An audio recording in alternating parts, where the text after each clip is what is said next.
A los que recuerdan el sermón, era necesario levantar esos muros caídos, era necesario levantar toda esa enseñanza, y Dios utilizó a la mensajera. Dios trajo a la mensajera de Dios para darnos los libros, los testimonios de gran valor para nuestras vidas. Los testimonios son muy importantes, hermanos, ya que como le decía en un estudio por ahí, y lo dice la Biblia, quiero que me acompañe al libro de Juan. Mire qué tremendo. El término luz menor, yo sea de paso, es un término bíblico. ¿Sabían ustedes eso? Que a veces dicen, es que la iglesia adventista inventa esto. No, esto es... ¿Sabe que cuando le preguntaban a Elena de White si ella era profeta, ella no decía ser profeta, ella decía, solo soy la mensajera del Señor, como lo fue Juan el Bautista? En el libro de Juan, el capítulo 5, hay un versículo muy lindo. Ahí lo vamos a ver rápidamente. Juan, el capítulo 5, hablando del testimonio de Juan acerca de Cristo. Note bien. Dice la palabra de Dios, vamos a leerlo, en el libro de Juan, capítulo 5, el versículo 30. Dice, no puedo yo hacer nada por mí mismo. Según escucho, así busco, y mi juicio es justo, porque no busco mi voluntad, sino la voluntad del que me envió, la del Padre. ¿Verdad? La del Padre. Si yo doy testimonio acerca de mí mismo, mi testimonio no es verdadero. Este versículo lo que está diciendo, mis amados, es que el testimonio, aún el de Cristo, siempre viene acompañado de los mensajeros, de las pruebas, Otro es el que da testimonio acerca de mí. ¿Quién era ese otro? En el contexto en el cual él está hablando, se refiere al ministerio de Juan, Dice que el testimonio que da de mí es verdadero. Vosotros enviasteis mensajeros a Juan, y él dio testimonio de qué cosa. ¿Se dan cuenta? Noten el paralelismo bíblico entre Juan el Bautista y Elena de White. Es un paralelismo igual. Lo que hace en el caso de Juan es preparar al pueblo para la primera venida. En esta ocasión, cuando él está hablando, estamos hablando de su primera venida. ¿Recuerdan, verdad? Jesús viene y de igual manera Dios iba a levantar otro Juan, otro mensajero, pero en esta ocasión ya no para la primera venida, sino para ¿cuál, hermana? Amén. El mensajero de Dios, mis queridos hermanos, y que nos están siguiendo por las diferentes plataformas, es un gozo saber que, aparte de los hermanos de acá, tenemos muchos amigos y hermanos en diferentes plataformas por el canal. La verdad tiene un testigo. Juan, por eso Jesús lo llama el segundo Elías en Mateo 11. Obviamente, solo estoy dando una introducción para que tengamos el gozo de ver que lo que la sierva de Dios está haciendo en el libro Mensajes para el Tiempo Final, los eventos del tiempo final, son mensajes valiosos para nosotros. Y dice el versículo 33, 34, yo no recibo testimonio de hombre alguno, mas digo esto para que vosotros seráis salvos. ¿Por qué? Porque el testimonio de Juan no era de hombres, sino de quién, hermano? De Dios. Amén. Ahora noten el versículo 35. Este texto nunca lo olviden. Ráyelo con su lápiz, guárdelo, póngale ahí algo, porque este es un texto muy valioso para el espíritu de profecía. Noten lo que dice el versículo 35. Él era, ¿qué cosa? La antorcha, o sea, la luz. Amén. Amén. Ahora, ¿qué había pasado? Miren qué había pasado. Es que todo es un paralelismo. Vea bien. ¿Quién había sido el último profeta del Antiguo Testamento? Cuando usted cierra el Antiguo Testamento, ¿con qué libro cierra? El último libro del Antiguo Testamento. ¿Cuál es ese último libro, hermano? Malaquías. Ese libro de Malaquías a Juan hay alrededor de más de 4 siglos en que no hubo, ¿qué cosa? Profetas. En otras palabras, la Torá, los libros, los rollos y la luz de Dios estaban en abandono. Más aún cuando en el tiempo de los macabeos, allá cuando los griegos invaden, los Ptolomeos y los Seleucos invaden el sur de Judá, y al punto que en el templo de Dios se sacrificaban cerdos. O sea, la luz de Dios estaba perdida. Dios levanta en ese contexto, viene Cristo, pero el pueblo está en tinieblas, había que levantar una luz menor. ¿Cuál era esa luz? Dice el Señor Jesús. Juan, está hablando de Juan. Note que el mismo Cristo habla de la luz. Y dice, Él ardía y alumbraba. Y vosotros quisisteis regocijaros por un tiempo en su luz. Recuerden que Juan inicia muy antes el ministerio, allá del Jordán, con el mensaje de Juan era, arrepentíos. Juan es el segundo Elías, igual que el primer Elías, que también llamó al pueblo al culto verdadero. Vea usted el paralelismo que hay entre ellos, y hay un tercer Elías. Un día de esto lo vamos a estudiar. Ahora viene, note lo que dice, me regocijo en su luz. Claro que sí, hubo un reavivamiento, como el reavivamiento que se da cuando se levanta el ministerio de la sierva de Dios en ocasión del movimiento milerista. Recuerden ustedes que así como cuando Juan comenzó a predicar, Ellen White enfrenta también, la sierva de Dios enfrenta la oposición. Era un tiempo, mis hermanos, en que las iglesias estaban caídas. Era un tiempo, recuerden que recién se levanta la iglesia en 1840, el movimiento adventista en 1844, es porque recién ha pasado la caída del papado en Francia y se ha dado el oscurantismo de más de 1000 años. En otras palabras, era necesario tener la luz del profeta, en este caso del espíritu de profecía, para volvernos a los eventos finales. Por eso la importancia del mensaje adventista. El mensaje adventista es el único en todo el mundo que hace énfasis en los eventos finales. El tema de esta mañana es la lucha final.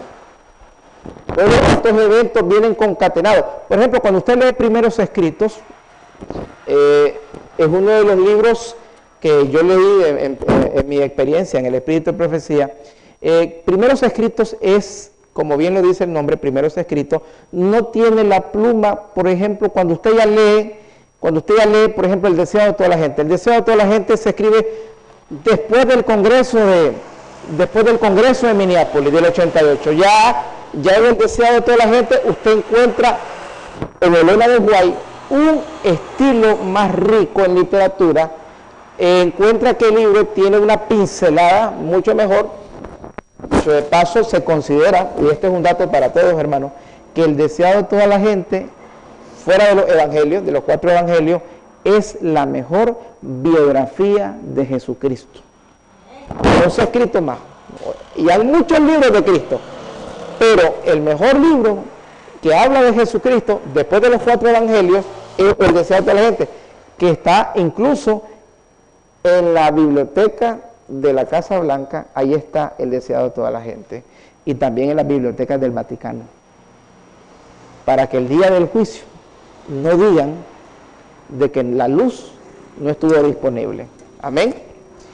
Y déjenme decirles, mis queridos hermanos, que entonces ella, cuando se levanta el ministerio en el 44, estamos hablando el movimiento, recuerden que la iglesia viene a levantarse luego en el 63, pero el movimiento del 44, un poco antes, el mensaje del primer ángel, el mensaje del segundo ángel, el mensaje del tercer ángel, y entonces cuando se da ese reavivamiento es porque las iglesias por décadas, las iglesias han estado producto de todo el tiempo de oscurantismo que la profecía ha dicho. Recuerden que Daniel 7:25 dice, y será tiempo, y la mitad de un tiempo, los santos serán, ¿verdad?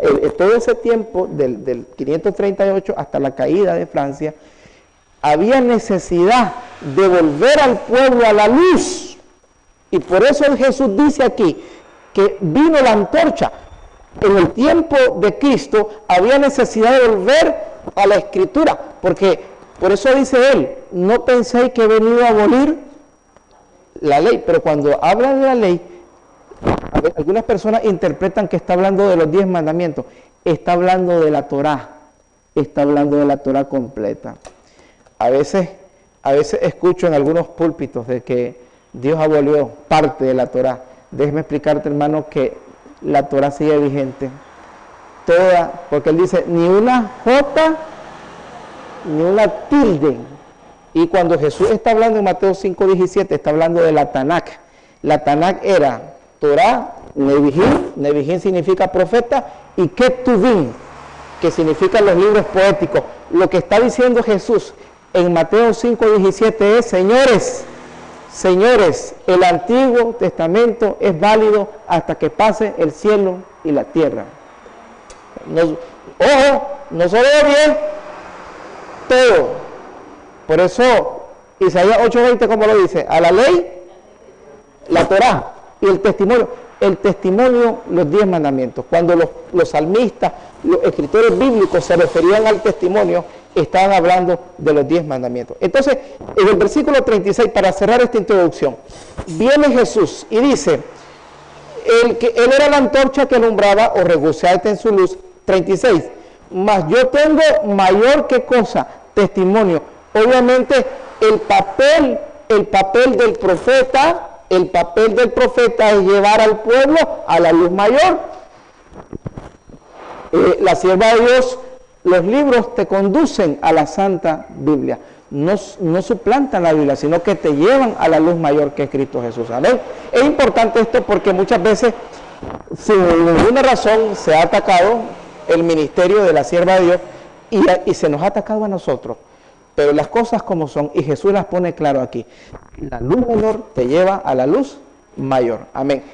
¿Por qué? Ahora, ¿por qué era necesario? ¿Por qué? Les voy a explicar por qué. Porque así como en tiempos de Juan, desde Malaquías, la Torá estaba olvidada, así en tiempos de el movimiento milerista, la Biblia estaba olvidada. Y recuerden ustedes que incluso, ojo, la Biblia fue prohibida por más de ¿cuánto tiempo? Más de 1200 años.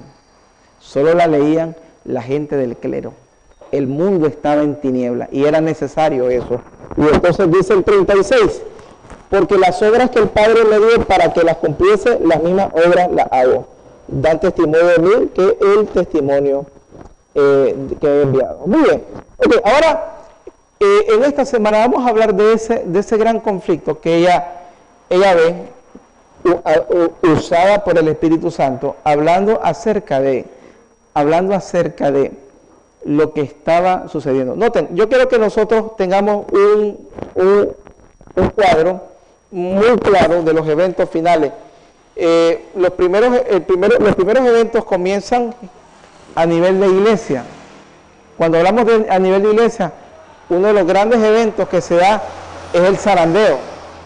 El zarandeo se da cuando dentro de la iglesia se predica el mensaje del tercer ángel, ¿verdad?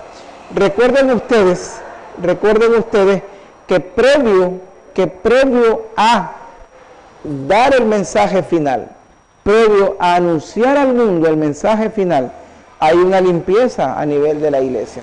Veamos rápidamente. Vaya conmigo, abra su Biblia. Recuerden que esta es una clase, preguntas, comentarios, apoyos, ¿verdad? Siéntanse libres ustedes de participar. Esta es la escuela sabática. Vamos a hablar un poquito del gran conflicto, el conflicto final en esta mañana, que se da en ocasión, el conflicto final va arreciando.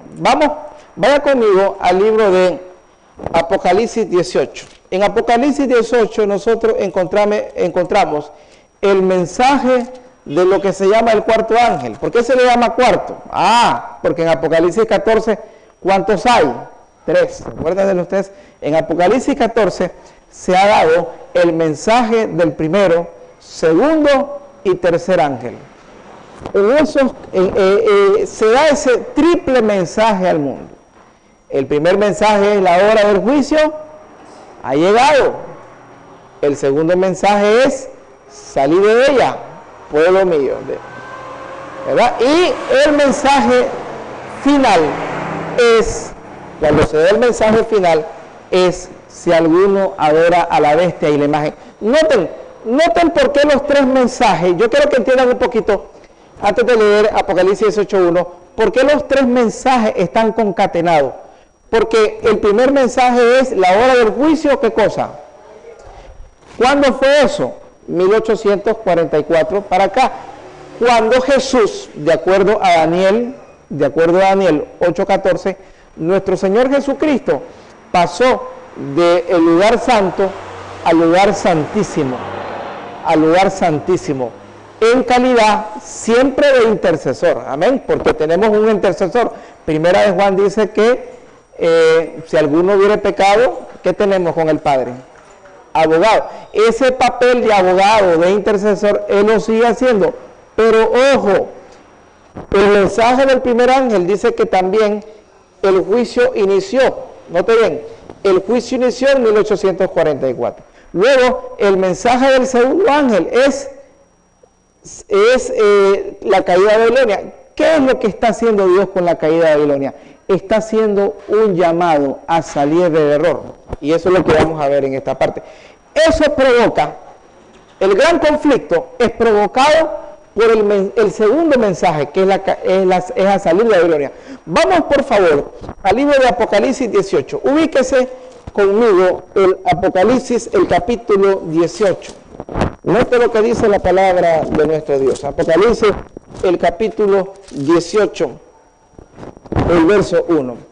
Dice, vi un ángel descender del cielo con gran poder. Note bien, un gran poder. Ahora, hemos aprendido en el lenguaje del Apocalipsis que los ángeles simbolizan mensaje y juicio, ¿verdad? Por ejemplo, cuando usted estudia Apocalipsis 16, ve que los ángeles traen las copas de la ira de Dios. Ok, hay momentos en que los ángeles representan los juicios de Dios, pero hay momentos en que ese mismo ángel representa el llamado de Dios. Por eso que decía el apóstol Pablo, algunos sin saberlo han hospedado ángeles. La palabra ángel en el griego significa mensajero. Hay un mensaje, ese mensaje dado a la tierra, ese mensaje que recibe la tierra es dado con gran poder. Note qué tremendo. Ahora, note qué interesante. ¿Cuánto de la tierra fue alumbrado? ¿Cuánto de la tierra fue alumbrado según el texto? La tierra fue alumbrada. Cuando dice la tierra, se refiere, mis amados, a todo el globo terráqueo. Hay un mensaje, y esta es una buena noticia. ¿Sabe por qué, hermano? Porque significa que todas las personas van a escuchar el Evangelio. Amén. ¿Sabe usted que con esta pandemia cuánta gente en los hospitales? Ahora no se puede visitar a los enfermos en los hospitales. ¿Ustedes sabían eso? ¿Sí o no? Porque ahora con el asunto de la pandemia no puede uno entrar a un hospital ahora. Generalmente yo me he gozado mucho porque una de las cosas que yo más hacía era ir a los hospitales a orar por los enfermos. Porque en las camas de los hospitales hay muchas personas que anhelan una palabra, ¿sí o no? La anhelan, ¿sí o no, hermano? Y entonces yo tenía la dicha y siempre en ningún portón de hospital nunca me dijeron que no. Yo decía, bueno, buenas tardes, soy pastor adventista, vengo a orar por un hermano y una vez que estaba adentro me decía ese hermano, y ore por este, y mire en esta cama, porque cuando usted está allá adentro, hermano, usted va haciendo amistades, y uno le está, y qué bonito, ahora que los enfermos predican el Evangelio, porque me dice una hermana, ahí en el Belespada el año pasado, ore por esta hermana, mire, y esta señora tiene esto, y bueno, y vi que estaba predicando. Entonces, el mensaje que se está dando aquí es un mensaje que va a ser conocido a todo el mundo, porque hay necesidad, hermano. Y la gente tiene que escuchar de Jesús y el mensaje adventista, del mensaje completo de las verdades eternas. Ahora, ojo, dice ahí que la tierra fue alumbrada con su gloria. La gloria de Dios es dada a conocer al mundo. Y luego, note bien que viene. Como resultado, yo quiero que usted entienda esto, hermano. ¿Qué es lo que provoca la batalla final? Ahora, una aclaración. cuando Elena de White y la Biblia hablan de la gran batalla final, esta es una batalla previo a la gran batalla después del milenio. Recuerden ustedes que Cristo viene y se lleva a la iglesia, y viene un milenio. Entre la primera resurrección y la segunda resurrección, dice Apocalipsis 20, hay ¿cuánto tiempo? 1000 años. Después de esos 1000 años, Satanás será suelto ¿de dónde? De su prisión. Y esa será la batalla final. O sea, es un evento que lleva dos partes. Apocalipsis lo llama el Armagedón, ¿verdad? En ocasión de lo que fue la batalla de Jezreel. Es un tema muy grande, muy profundo, que la sierva de Dios lo va desmenuzando, ¿verdad? En las cartas, en los manuscritos que ella hace. En el conflicto de todos los siglos, en el conflicto de los siglos, usted lo encuentra en la crisis final. En ese capítulo está más definido. Entonces, en el 18.1 de Apocalipsis se da el mensaje es dado. El mundo recibe el mensaje. Pero usted cree, hermano, que el diablo, sus ángeles y el mal van a estar contentos en que el mensaje se predique. Ellos van a estar felices con que el mensaje se predique y de esa manera todo el mundo feliz. No, hermano. Vea lo que pasa. Dice el versículo 2, clamó con voz potente. ¿Cuál es el mensaje? Es el mensaje del segundo ángel. Mire bien, ha caído, ¿qué cosa? Oh, hermano.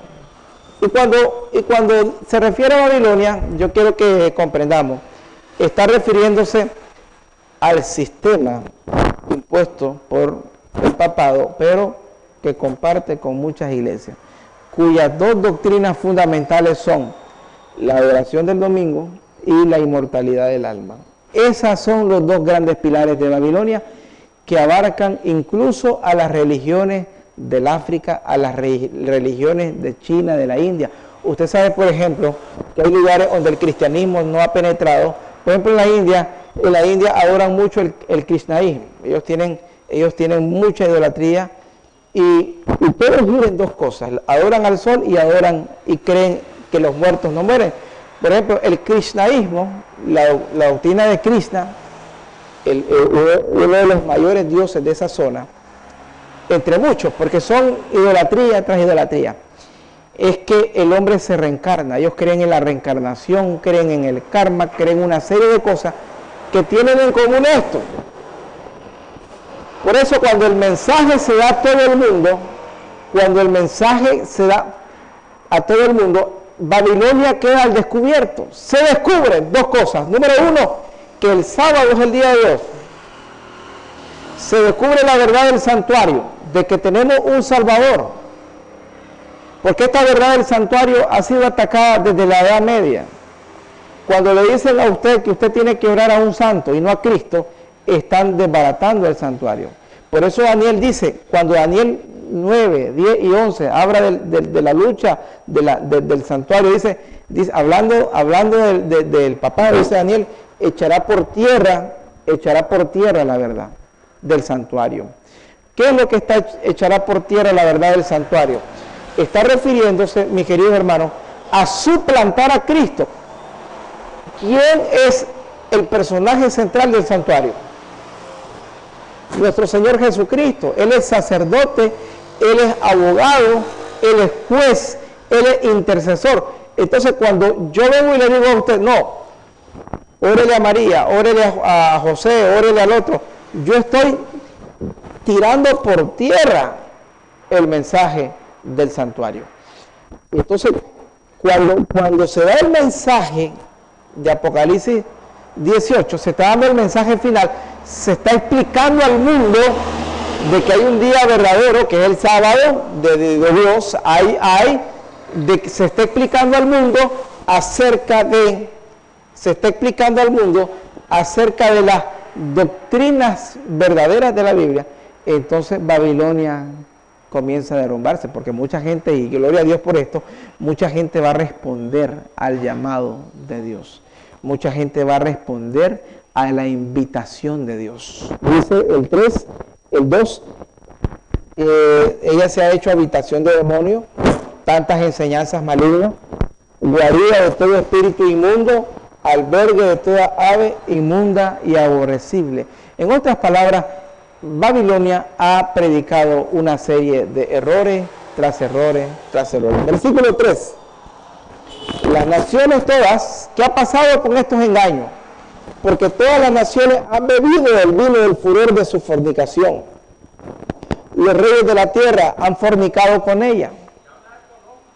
Noten, cuando dice, es lo que ha sucedido, hermano.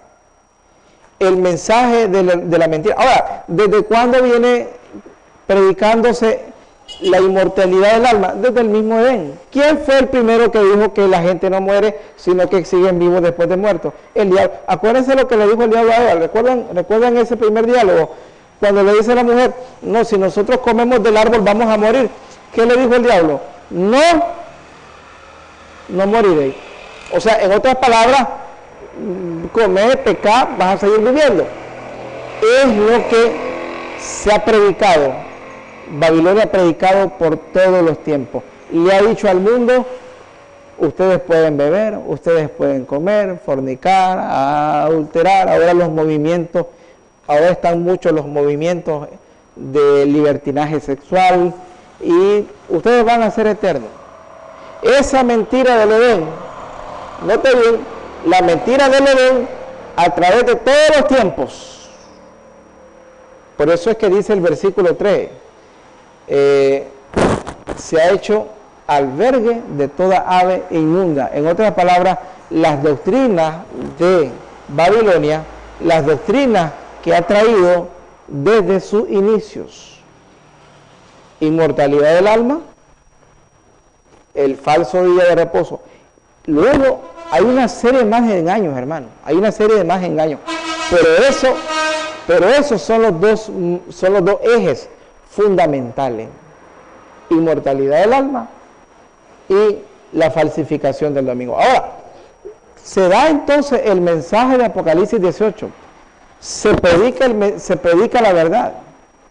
Ahora, ¿cómo será esto posible? Esto será posible por el derramamiento de la lluvia tardía. ¿Saben ustedes que a la iglesia primitiva, cuando la iglesia nació en ocasión del aposento alto, ¿qué pasó en el aposento alto, hermano? ¿Vino quién sobre ellos? Había como 120, dice la Biblia, ¿verdad? En Hechos. ¿Qué vino sobre ellos? ¿El derramamiento de qué cosa? Acuérdense lo que dijo Jesús en Hechos 1:8. Y me seréis testigos, ¿a dónde? En Jerusalén, a Judá, hasta lo último, ¿dónde? La tierra. Pero ¿cómo iba a ser eso posible? Si solo eran 120. Oh, hermano, porque esta obra no es tuya ni es mía. Esta obra tiene un dueño que se llama Espíritu Santo. Amén. Y el Espíritu Santo, hermano, cuando Él se derrama, Él es capaz de inundar el mundo entero.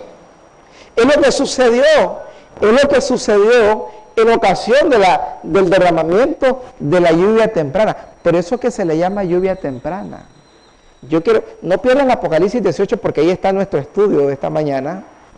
Recuerden que el tema es la gran batalla final, ¿verdad? Desde el libro de la hermana White, a la luz de la Biblia. Pero vaya conmigo a Joel. Mire cómo lo describe Joel. Vaya conmigo al libro de Joel en el Antiguo Testamento. Ahí póngale un sobrecito, póngale algo a su Biblia, porque vamos a regresar a Apocalipsis 18. En Joel están las características de cómo se da ese mensaje del cuarto ángel, que ya vimos que es cuarto en el hecho de que él está allí, pero en realidad es el mensaje de los mismos tres ángeles, y específicamente el segundo. ¿Por qué? Porque el mundo en ese momento es alumbrado con toda la verdad. El mundo completo, y déjeme decirle que ahora con las redes, con las pantallas y con todas estas plataformas, esto es posible mucho más. Pero falta un elemento esencial, y ese elemento fue el que tuvo la iglesia primitiva. Espíritu Santo es la tercera persona de la deidad, el cual va a estar con nosotros.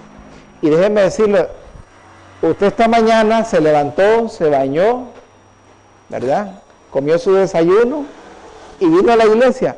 ¿Sabe por qué? Porque hubo alguien que lo levantó y le dijo, vamos. Y usted dijo, sí. ¿Quién fue esa persona? El Espíritu Santo. Sin el Espíritu Santo es imposible sentir algo por Dios. Amén. Por eso dice Juan 16, cuando Él venga, Él convencerá al mundo de pecado. A veces nosotros decimos, pero qué difícil es ir a predicarle a esa persona. Hermano, no eres tú el que convence. No soy yo el que convenzo, es el Espíritu Santo. Me decía una hermana en Ocotal hace muchos años, ella era doctora, y me decía, yo tengo a mi esposo, ya tenía como 20 años de estar en la iglesia, yo a mi esposo le he predicado, han pasado, porque le dije, yo necesito visitar, hermana, le digo, estamos en una campaña. Bueno, ahí está mi esposo, todo el mundo le ha hablado. Y entonces, yo sé que es de más que le diga, pero vaya, bueno, le digo yo, es el Espíritu Santo el que convence. No soy yo. Yo no tengo poder de convencerlo a usted. Amén. Cuando usted viene a la iglesia, usted le está dando un sí a Dios. A Dios. Amén. A Dios. Porque el que lo invita a usted es Dios. Desde las 4 o 5 de la mañana que usted abre sus ojitos, eso se llama misericordia de Dios. Cuando dice Lamentaciones, nuevas son sus misericordias, ¿cuándo? Cada mañana. ¿Qué es lo que le está diciendo? Le está diciendo, hey, cuando tú abrís tus ojos, hay que darle gracias a Dios. Es el primer pensamiento de tu vida, de tu día, que debe ser Dios. Entonces, note lo que dice Joel.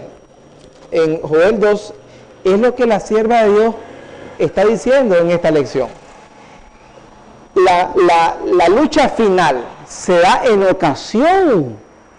La lucha final viene a ser un resultado del derramamiento de la lluvia tardía. Recuerden que la lluvia temprana, ¿cuál fue? La que se dio en Pentecostés. ¿Se acuerdan? Hablando de la lluvia temprana, que Pedro la interpreta como tardía, obviamente porque ellos creían, Pedro cita a Joel, porque ellos creían que en los tiempos de ellos, ¿quién iba a volver? Cristo. El mismo Pablo dice, luego nosotros, los que estemos como, lo que vamos a quedar. Ahora, ojo, note Joel, hablando del derramamiento final del Espíritu, Joel, y por eso, hermanos, nosotros debemos de estar prestos, no se bloquee, no sé predicar, es que yo no sé hablar, hermano. Lo que Dios necesita no es un vocabulario elocuente, no es una memoria fotográfica. Lo que Dios necesita de nosotros son corazones sinceros. Amén. Usted no necesita un título en teología.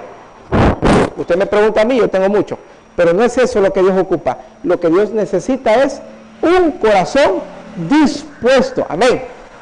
Y como decía el salmista, el corazón humilde y contrito, tú no desprecias, oh Dios. Qué maravilloso versículo. Ahora noten lo que dice Joel, vayámonos ahí, hablando acerca de lo que está explicando Apocalipsis 18, lo que ella dice en las cartas, cuando la sierva de Dios habla del conflicto. Porque es que las fuerzas del mal van a tener un odio terrible contra el pueblo de Dios en estos días. Y déjenme decirle algo, antes de leer este texto.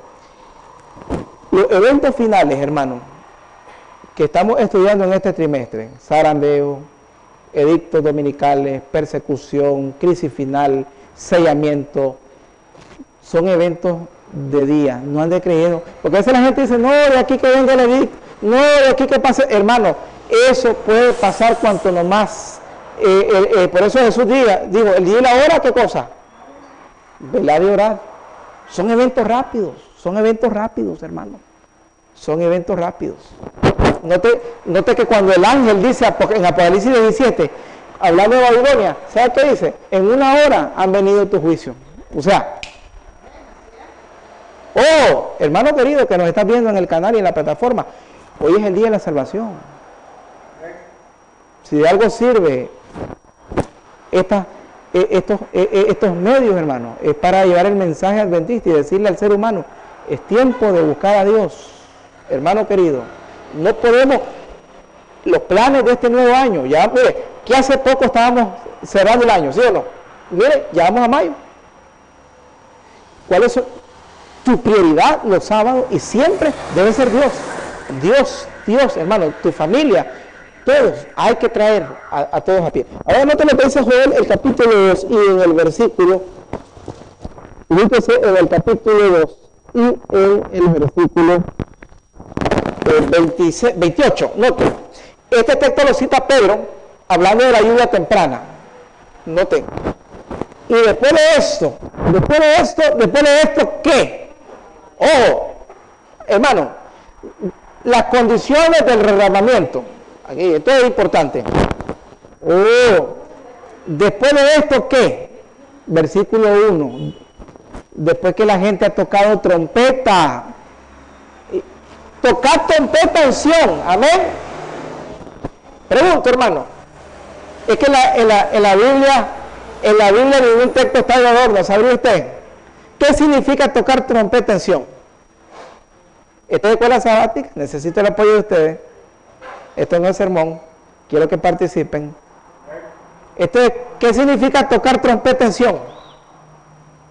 ¿Ah? Bueno, adelante, mi hermano Martín. Avisar, anunciar, dar la aventuranza, poner el mensaje, el primero, segundo, tercero. Oh, amén, amén. Y es decir, que ese es un trabajo que se le ha dado a los adventistas, es un trabajo que los adventistas no han querido asumir, es una responsabilidad que queremos evadir como adventistas. A nosotros nos va a ir más mal, porque al indocto por indocto, pues, pero a nosotros se nos ha abierto el espacio, la mente, la verdad de Cristo, para que nosotros de gracia recibimos, hemos de entregar de gracia.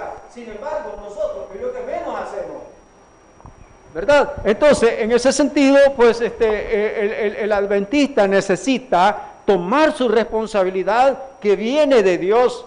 Es la bondad de Dios con nosotros que nos está haciendo partícipe de sus buenaventuranzas para un mundo que se pierde. Amén, amén, amén. Gracias, hermano Martín. Y usted decía algo importante, hermano Martín. Cuando dice ahí, tocar trompeta en Sión, ¿cuándo es que se tocaba la trompeta en Sión? ¿Cuándo es que realmente se tocaba la trompeta en Sión? La trompeta se tocaba en la fiesta de otoño. En las fiestas de otoño. ¿Y cuándo eran las fiestas de otoño? Hermano, en el juicio. ¿Entiendes? En otras palabras, lo que usted te está diciendo es, hey, la hora de su juicio, ¿qué cosa? Ha llegado, lo que decía el hermano Martín. Nosotros como adventistas recibimos esa responsabilidad, la hemos evadido y seremos llamados a juicio por un mundo que debió hace mucho haber sabido esto. Y por nuestra indolencia, nuestro sueño, por eso el apóstol dice, hey, es hora de levantarnos ¿de qué? Del sueño. Ya no podemos, hermano, estar en la hamaca, hay que ir a hablar de Cristo.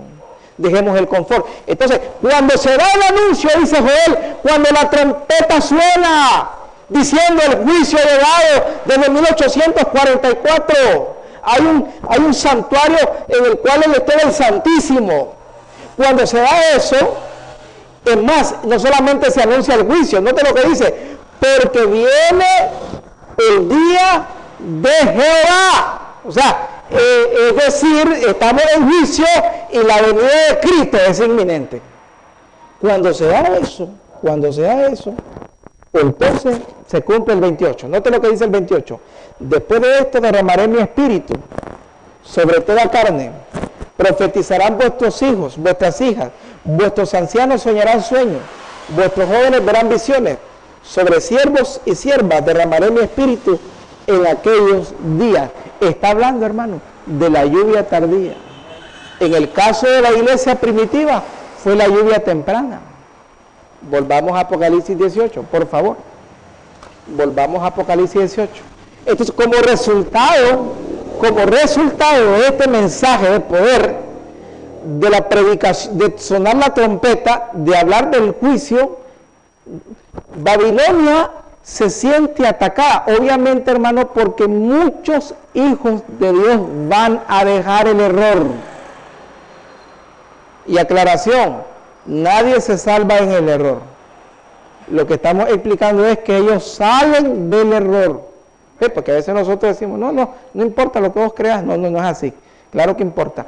Pero hay gente que va a decir sí cuando conozcan la verdad completa del mensaje de los tres ángeles. Amén.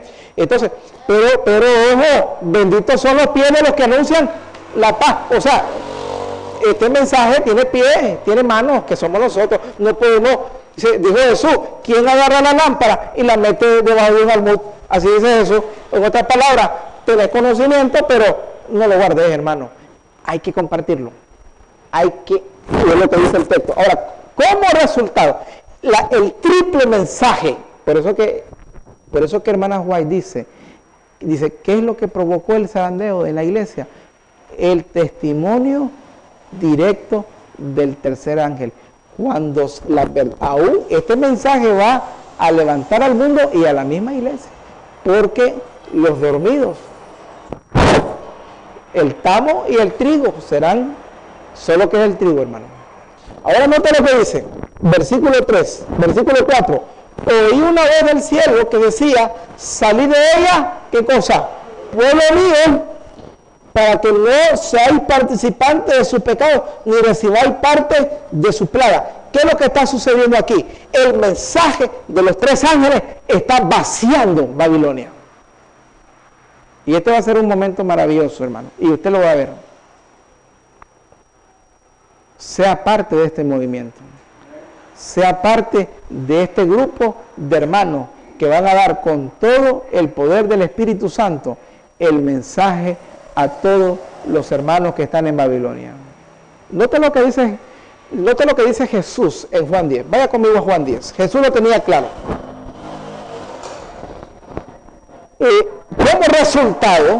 Como resultado que el movimiento del tercer ángel está creciendo y trayendo a todos los hijos de Dios de Babilonia. Se despierta el odio, hermano. Viene lo que esta semana estamos estudiando, la batalla final. Porque el mal no se va a quedar de brazos cruzados, hermano Martín. Están unidos los hermanos. Voy a buscar cómo desunirlo. La iglesia tiene paz. Voy a llevar a dos elementos, los bautizos, para que sean el diablo ahí. El diablo trata de destruirte, hermano. ¿Sí o no? Lo hemos vivido aquí. Entonces, mis hermanos, note lo que dice Juan 10. El mismo Cristo lo establece. Note lo que dice. Jesús habla aquí de lo que va a pasar en el mensaje del segundo ángel. Dice Juan 10, hablando del pastor y las ovejas. Juan capítulo 10. Note lo que dice la palabra de Dios. Juan 10:11, mas el asalariado que no es el pastor, de quien no son propias las ovejas, elige y las deja. Versículo 14, yo soy el buen pastor y conozco mis ovejas, las mías me conocen. Y entonces note lo que dice el 16, tengo ovejas, otras, ¿qué cosa? ¿A cuáles se está refiriendo? ¿A cuáles se está? A lo que está diciendo el mensaje del segundo ángel, hermano. Cuando él dice, salí de ella, ¿qué cosa? O sea, lo que está diciendo Cristo es que cuando nosotros demos el triple mensaje, cuando el mensaje del santuario, el mensaje de la reforma pro salud, el mensaje del tercer ángel sea alumbrado a la tierra, la gente va a responder a ese mensaje. Óyeme decirle, hermano, que mucha gente ha dicho, Oh, yo no sabía que el azúcar era malo. Y dejan el azúcar. ¿Mire? Mucha gente después de muchos años dice, bueno, yo no sabía que esta dieta me puede ayudar. Y aprenden, no para salvación. Nosotros no lo hacemos para que la gente crea que el cielo se gana por obra, sino para que cuando tú vives un estilo de vida mucho mejor, tú estás en condición de recibir mejor al Espíritu Santo. Tus facultades se alumbran mejor. No es lo mismo que yo ore con un gran nacatamal de carne en el estómago y me duerme a los 2 minutos, a que ore cuando mi cuerpo está bien cuidadito. Y las facultades son importantes. En esta lucha final son muy importantes. De paso, ¿en qué cayeron nuestros primeros padres? Bueno, hay personas que dicen, bueno, había codicia, Eva codició, sí, pero ¿saben cuál fue el terreno en el cual los venció? El apetito. Agarró la fruta y le dijo, ¡ay! Mira qué rico, mira qué... y aquella se la comió. Y dice que el diablo la mordió. Dice, qué delicia, le había dicho. Y aquella mujer se le hizo agua a la boca. Ahora nota lo que dice Jesús. Juan 10:16. Tengo ovejas que son de otro, no son de este redil. A aquellas también debo traer. Oirán mi voz. Ese es el mensaje de los 3 ángeles. Lo debo oír, mi voz. Y habrá un rebaño. ¿Y qué cosa? ¿Cuándo será eso? Cuando Él venga. Un solo pueblo, un solo pastor. Por eso Apocalipsis 12 dice que el Cordero las pastoreará y las gobernará. Ahora, cerremos en Apocalipsis 13. Como resultado se dan los 2 edictos. Elena de White, en Conflicto de los Siglos, lo describe bien, cuando ella habla de...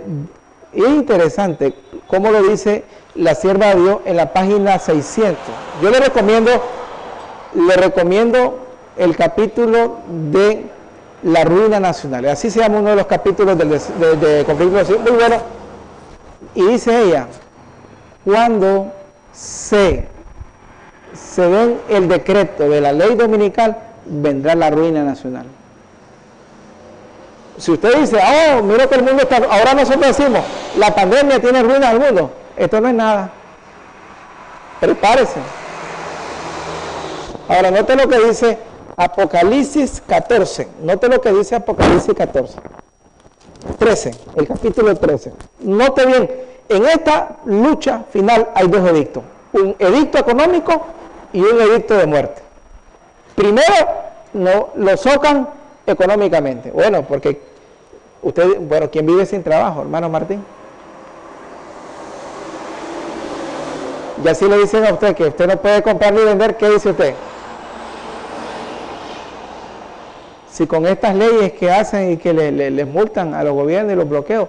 Ahora, ya se cumple esta profecía, sí, porque usted ve que Estados Unidos le mete sanciones a todo el mundo. Ya lo hace, Estados Unidos ya lo hace, ¿sí o no? Le mete sanciones. ¿Cuántos años tiene de tener sancionado a Cuba?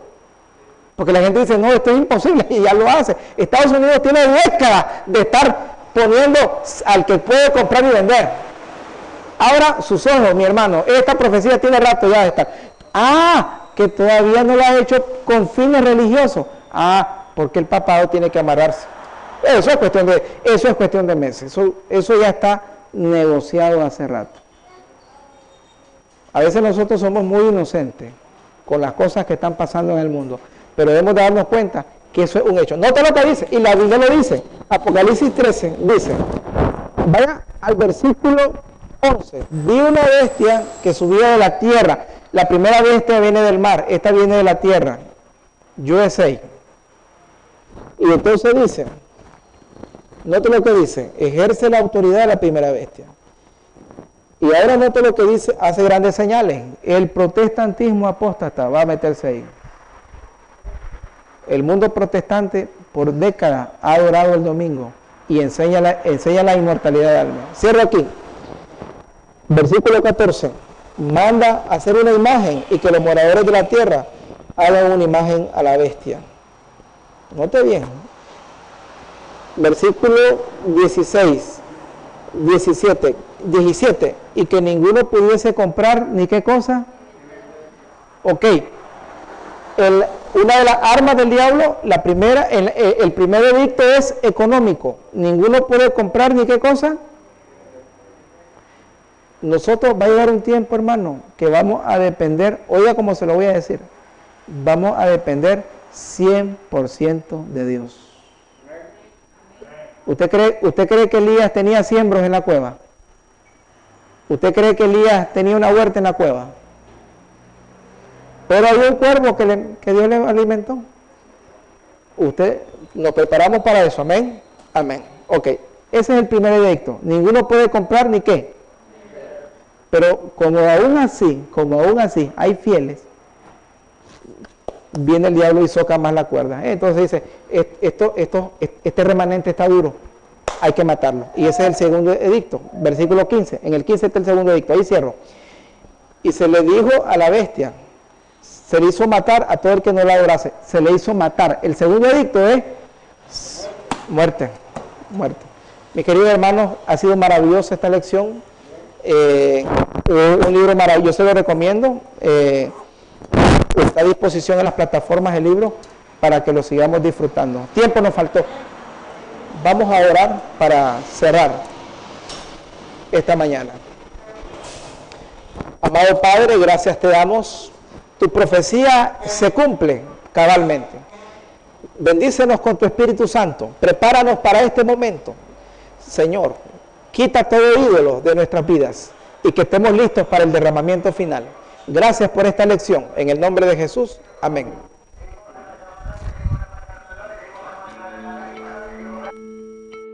Olam 7, Televisión Internacional, presentó